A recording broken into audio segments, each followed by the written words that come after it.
நண்பர்களை, நம்ம வண்டியில் இப்போ பார்த்தீங்கன்னா நம்ம ஒரு ஆஃப் ரோட் பண்ண போகிறோம். எனக்கு இங்கே போகிறது கொஞ்சம் கூட விருப்பம் இல்லை. ஆனாலும் ஒருத்தர் நமக்கு ரொம்ப முக்கியமான ஃப்ரெண்டு ஒருத்தர், அவரோட மரம் நிறைய வெட்டி கிடக்கு அப்படின்னாரு பிறகுக்கு, அதை ஏற்றி தான் ஆகணும். ஸோ அதனால் போய் தான் ஆகணும். இந்த பாதையில் பார்த்தீங்கன்னாவே தெரியும், இது பாதையே கிடையாது. இதுக்கு இடையில வந்து உள்ள ஒரு எங்கள் ஊரில் ஒரு ஃபேமஸ் ஓடை, பெரிய ஓடைன்னு சொல்லி, அந்த ஓடைக்கு உள்ளே போயிட்டு தான் நம்ம வந்து மரம் ஏற்றிட்டு வரணும். ரொம்ப ஒரு எந்த பிரச்சனையும் இல்லாமல் வந்தால் நல்லாயிருக்கும்னு எதிர்பார்க்குறேன். ஏன்னா அது காலையிலேயே நான் போய் பார்த்தேன், அந்த பாதையும் கொஞ்சம் சரியில்லை, சுத்தமாக சரியில்லை, அந்த மாதிரி கண்டிஷனில் இருந்துச்சு. அதனால் போய் ஏற்றிட்டு தான் வந்தாகணும். பார்ப்போம் அந்த பாதை எப்படி இருக்குன்ட்டு. நம்ம வண்டிக்கு எதுவுமே ஒரு சவால் கிடையாது, இருந்தாலும் ஒரு சின்ன ஒரு தயக்கம் இருக்குது. ஏன்னா வண்டியில் அந்த பாதையில் அந்த லோடு ஏற்றணுமா அப்படின்ற மாதிரி ஒரு தயக்கம், வேறு ஒன்றும் இல்லை. இதுவே ஈரமாக இருக்குது இந்த இடத்துல. இங்கே ஓரளவு பரவாயில்ல.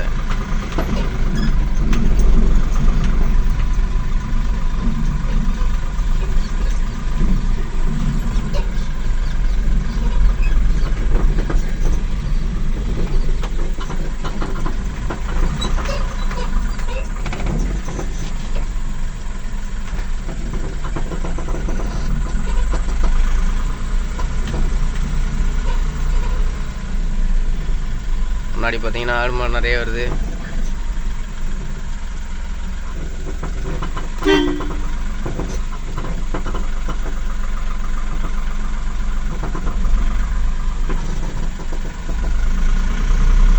ஆள் வராரு.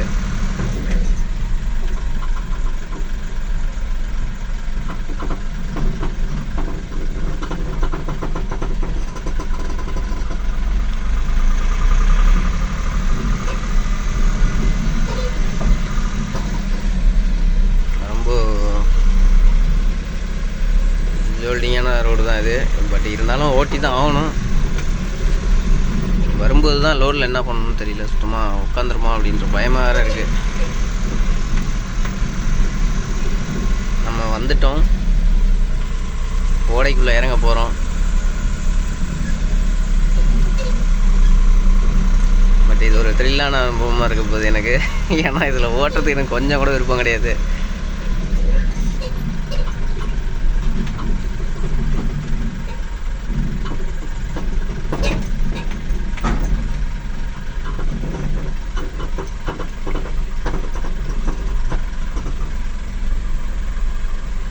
இப்போவே இதை புதக்குழியில் போகிற மாதிரி இருக்கு வண்டி.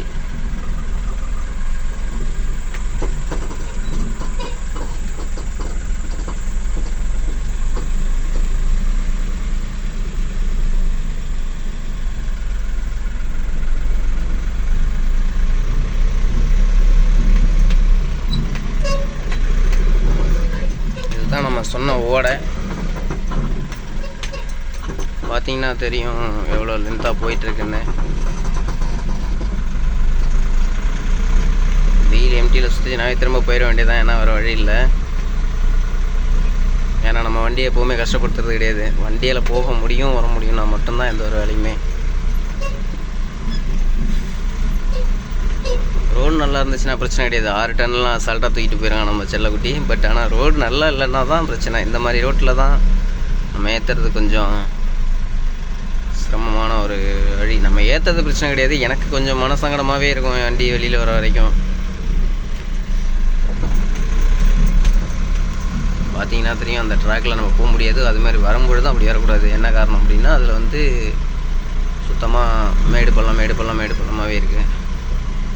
இது ஓரளவு கொஞ்சம் பரவாயில்ல, ரோடு பரவாயில்ல தான், நல்லா தான் இருக்குது இப்போதைக்கு. ஏன்னா அங்கே இருக்கிறது பார்த்திங்கன்னா ஒரு 2 டன்னுக்கு மேலே இருக்குது. அந்த இடத்துல மட்டும் மரம், அதை எடுத்துகிட்டு தான் அங்கே வரணும். வந்து இந்த என்ட்ரன்ஸில் ஒரு 2.5 டன்னு இருக்குது. மொத்தம் 4.5 டன்னு வெயிட் இருக்குங்க. அதை ஏற்றிட்டு போகணும்.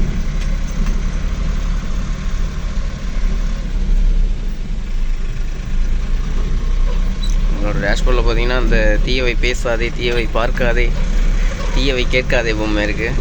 இன்னொருத்தர் நிம்மதியாக இருக்கவர் அந்த சைடு தூங்கிட்டு இருக்கார். பார்த்தீங்கன்னா தெரியும். ஓட்டியிருந்தவர் உடச்சிட்டு போயிட்டார், வேறு ஒன்றும் இல்லை. நாளைக்கு எல்லாத்தையும் ஓட்டணும். வண்டியை நாளைக்கு வாட்டர் வாஷ் பண்ண வேண்டிய வேலை இருக்குது. ஆஃப்டர் தட் என்ன பண்ணணுன்னா வண்டிக்கு இன்சூரன்ஸ் பண்ணணும். வண்டி இன்சூரன்ஸ் முடிய போகுது. முடிச்சுட்டு தான் சென்னை சைடு வரலான்ட்ருக்கேன். நண்பர்கள் யாராவது லோடு வச்சுருந்தீங்கன்னா கொஞ்சம் எனக்கும் சொல்லுங்கள். நானும் ரொம்ப கஷ்டப்படுறேன். ஊரில் 1-2 வண்டி இருக்கிறதும் ஒன்றும் சமாளிக்க முடியல. கொஞ்சம் ஹெல்ப் பண்ணிங்கன்னா நல்லாயிருக்கும். பார்த்தீங்கன்னா நம்ம ஓடையில் போயிட்டே தான் இருக்கோம். யாருமே இல்லை ஓடையில், நம்ம மட்டும் போயிட்டுருக்கோம். இந்த இடம் கொஞ்சம் எனக்கு மனசே சரியில்லை இந்த இடத்துல. ஏன்னா காலையில் இந்த இடத்த நான் கொஞ்சம் லைட்டாக பறித்து பார்த்தேன். பறித்து பார்க்கும்பொழுது ஈரமாகவே தான் இருந்துச்சு இந்த இடம். ஒரு தைல மரத்தை வெட்டி தூக்கி வச்சுருக்காங்க. அதை தான் நம்ம போய் ஏற்றிட்டு வர போகிறோம். ஸோ இந்த இடமும் பிரச்சனை இல்லை. பட்டு இந்த இடத்துக்கு மேலே பார்த்திங்கன்னா ஈரம் இருந்துச்சு. ஏன்னா இங்கே ஈரத்தை வச்சுக்கிட்டு நம்ம எதுவுமே பண்ண முடியாது. நம்ம இந்த டைமில் இங்கே யாரும் வர மாட்டாங்க. டிராக்டரை கூப்பிட்றதுனால எல்லாருமே ஊரில் எங்கள் ஏரியாவில் பார்த்திங்கன்னா கடல சீசன், கடல போட்டுட்ருக்காங்க எல்லோரும். அதனால் ஒரு பயிலும் வர மாட்டாங்க இப்போதைக்கு. அதனால் நம்ம எவ்வளோக்கு எவ்வளோ கேர்ஃபுல்லாக போகணுமோ போய்க்க வேண்டியதான்.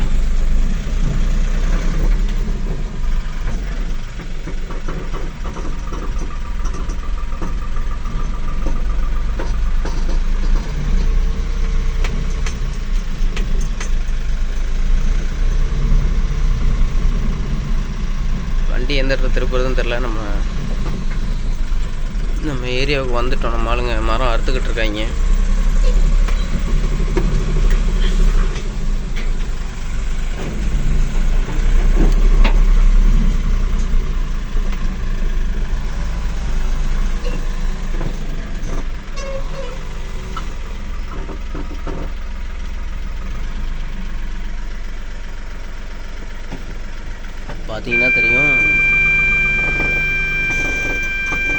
பார்த்தீங்கன்னா தெரியும் விறகெல்லாம் அறுத்து கிடக்கு.